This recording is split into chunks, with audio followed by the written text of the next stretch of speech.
National news में आपका बहुत बहुत स्वागत है। मैं हूं आपके साथ अबरारुल हक रहमान।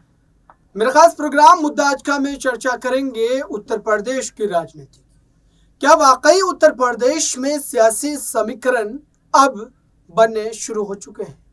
और क्या ये समीकरण भारतीय जनता पार्टी के लिए हैरान करने वाले तो होंगे ही, साथ ही इंडिया गठबंधन के लिए भी कहीं ना कहीं परेशानी का एक बड़ा कारण बन सकता है।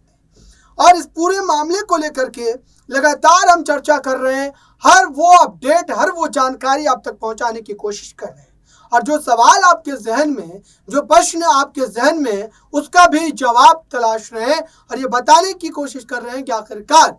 मायावती, चंद्रशेखर, रावण को लेकर के जो चर्चाएं चल रही है, जो सियासी गलियारों में कहीं ना कहीं इस बात को लेकर के काफी ज्यादा इस वक्त गहमा गहमी का माहौल है, उसमें सच्चाई कितनी है और उसमें हकीकत कितना है, और अगर यह हकीकत में बदलता है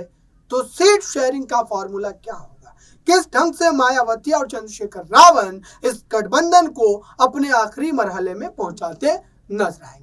इस पूरे मामले पर बात करने के लिए मेरे साथ दिनेश मौजूद है। इनसे भी कई सवाल लेंगे और इनकी भी राय समझेंगे कि उत्तर प्रदेश की राजनीति में इस वक्त सियासी हलचल को ये कैसे देख रहे हैं और सियासी हलचल के पीछे के कारण क्या है। क्या भारतीय जनता पार्टी जो एक आक्रामक राजनीति करते हुए और खास तौर से बीते 3 दिन पहले जो राम मंदिर की प्राण प्रतिष्ठा हुई, तो उसके बावजूद भी बीजेपी के खिलाफ विपक्ष उस मुखरता के साथ, उस निडरता के साथ राजनीति कर पाएगा और क्या जनता उन पर विश्वास कर पाएगी, क्या जनता उनके मुद्दों पर उनके साथ खड़ी हो पाएगी, ये तमाम बड़े सवाल हैं। सबसे पहले हम ये समझते हैं कि आखिरकार क्या चंद्रशेखर रावण इतने ज्यादा राजनीतिक रूप से सशक्त तो हो चुके हैं कि मायावती उनको अपने साथ गठबंधन का हिस्सा बनाए, और अगर गठबंधन का हिस्सा बनाती हैं तो फिर उसके बाद चंद्रशेखर रावण क्या इस पर सहमति जताएंगे, इस पर आपकी क्या है? देखिए, चंद्रशेखर रावण जिस तरीके से बहुत कम समय के अंदर अबरार यहाँ से जो राजनीतिक हैसियत उन्होंने अपनी जो बनाई है देश की राजनीति में, वो वाकई काबिल तारीफ है। दलित वोट बैंक पर अपने आप को कहीं ना कहीं दूसरे नंबर पर रख रहे हैं इस वक्त देश की राजनीति में। बीते दिनों जिस प्रकार से पिछले साल जो विधानसभाओं के चुनाव हुए, उसमें भी राजस्थान में विशेष तौर पर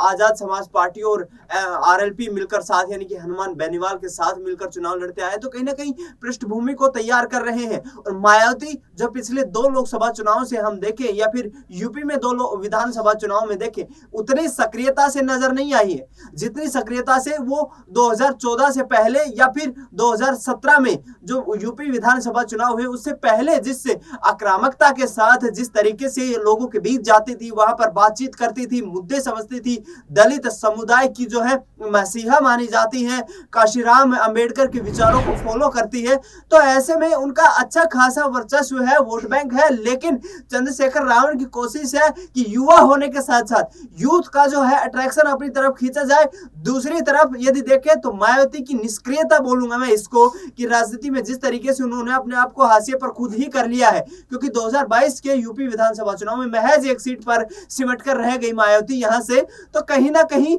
अब चंद्रशेखर रावण के साथ आने से उनको यह फायदा नजर आ रहा होगा यहां से कि दलित वोट बैंक जो है वो छिटपुट भूमिका में ना जाए और इकट्ठा होकर के दोनों पार्टियों के बीच सिमट कर रह जाए, तो ये उनके राजनीतिक भविष्य के लिए बेहतरी हो सकती है। दूसरी बात तो मैं यहाँ पर अबरार बताना चाहूंगा अपने तमाम दर्शकों से कि भारतीय जनता पार्टी का जहां तक आपने जिक्र किया कि राम मंदिर के प्राण प्रतिष्ठा के बाद भी क्या उनको चुनौतियों का सामना करना पड़ सकता है, बिल्कुल करना पड़ सकता है, क्योंकि पूर्वांचल के इलाके में राजभर जो है, ओम प्रकाश राजभर, वो नाराज चल रहे हैं। बताया ऐसा जा रहा है कि पिछली सरकार में वो कैबिनेट मंत्री थे, लेकिन इस सरकार में उनको मंत्रालय मिलने का अभी तक इंतजार है। इसके साथ साथ 5 सीटों पर चुनाव लड़ने की मांग कर चुके हैं। उसके दूसरी तरफ देखा जाए संजय निषाद जो कि निषाद पार्टी से हैं, वो भी 2 से 3 सीटों की मांग कर रहे हैं यहाँ पर। तो कहीं ना कहीं बीजेपी का जो 80 सीटों पर लड़ने का जो फैसला है वो घटक दलों के साथ मिलकर लड़ना यहाँ से मुश्किल हो रहा है, क्योंकि राजभर एक ऐसे नेता ज्यादा है जो अपने आप को स्थापित करना चाहते हैं। सीट शेयरिंग के मुद्दे पर यहाँ पर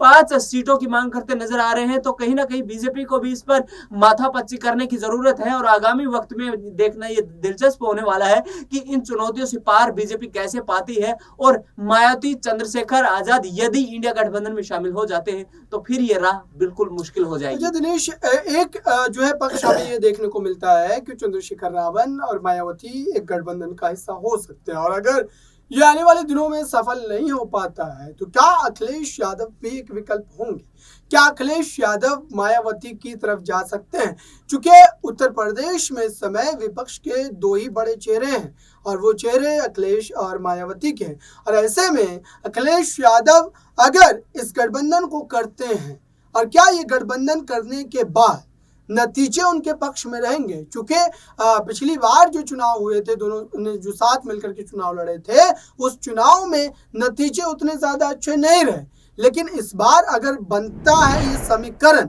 तो उसके बाद क्या लगता है, क्या यादव वोट बैंक और साथ ही यहाँ पर दलित वोट बैंक पूरी तरीके से ट्रांसफर हो पाएगा? क्या मायावती को यादव वोट जाएगा और क्या दलित वोट बैंक जो है अखिलेश यादव की तरफ जाएगा? चूंकि अखिलेश यादव बिल्कुल इस फिराक में लगे हुए हैं किसी भी तरीके से राजनीतिक नुकसान से बचा जाए, चूंकि मायावती जीते या ना जीते लेकिन हराने की स्थिति में बिल्कुल वो हैं, और जहां जहां वो तीसरे फ्रंट के तौर पर उतरेंगे वहां पर भारतीय जनता पार्टी बिल्कुल सफल होती नजर आएगी।